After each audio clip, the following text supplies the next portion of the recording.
right, headline out of Yahoo. Once shunned, people convicted of felonies find more employers open to hiring them.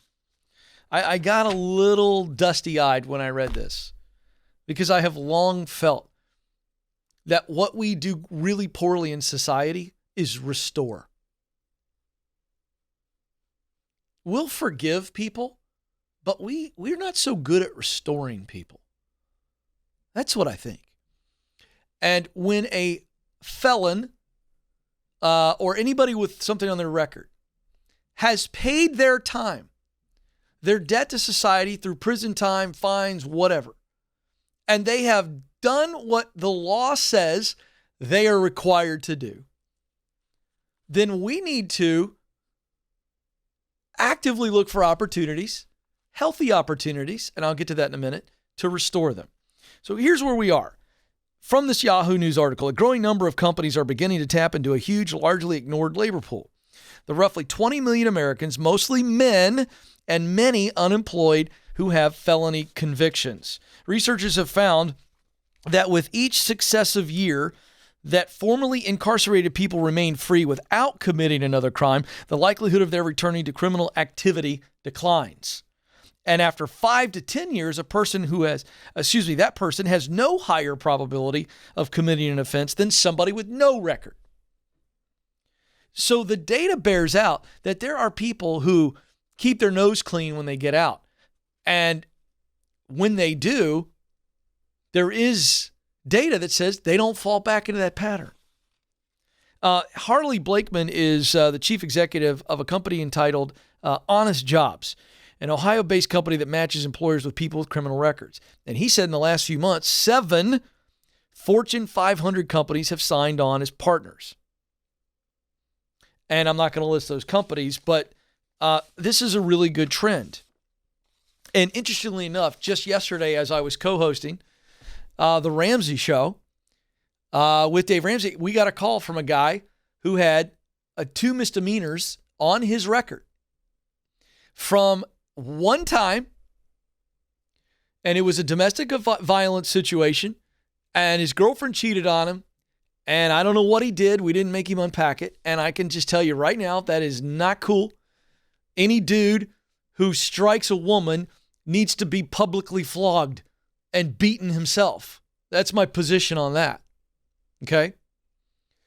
However, he paid his time. He has seen counseling, this particular guy. He has gotten counseling, and a counselor could speak to, there's been no other issues on this. And this guy is having a hard time getting hired. And it's understandable.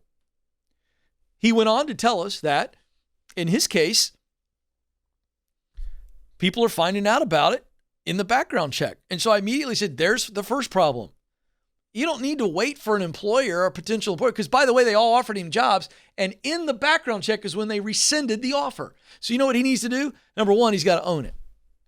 He goes in a job interview, he gets in the second one or the first face-to-face, goes really well. At the end, he needs to go, hey, I need to tell you about something. I need to tell you about this chapter in my life. I need to tell you what happened. And I've got my file right here. Bring it in. Here's exactly what the law said I did. And I have paid my debt to society. And now above and beyond that, I want to show you my file with my counselor. Here's how many sessions I've done. Here's what my focus has been. Here's a letter from her or him. They're willing to talk to you. Folks, you got to own this. And then you got to go another step further and use my proximity principle and go find some connections in that company XYZ or ABC that know you and can vouch for you. And I will still tell you that won't be enough sometimes. That's just a fact. Sometimes that won't be enough. And he shared that he had done one of those things. But it doesn't mean that you don't have a future. And for those leaders that listen to me, and I know there are leaders listening to me, can I just appeal to your heart for a second and ask you what dumb, boneheaded things that you've done that if a cop was around, maybe you would have a misdemeanor? Or even if you didn't get a misdemeanor or a felony, it would be a pretty nasty stain on you and you might get fired over it. And I would ask you, have you become a different person after that embarrassing or potentially illegal act that you didn't get caught doing? Now, the one caveat is this. and it's surfaced in the story.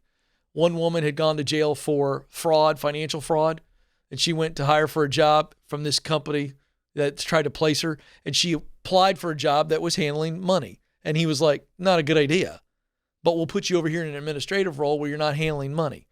So I want to, for all the critics out there, because, you know, everybody's got a criticism about something.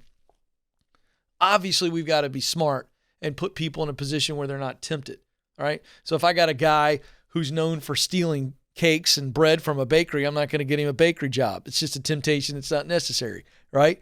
I know that when I'm trying to trim up, Joe, I don't need to be around chips and salsa. So what do I got? I got to avoid any place where there's chips and salsa, because I'm done. I have zero willpower when a chip and queso or salsa is around me. Zero willpower. So I don't put myself in that position.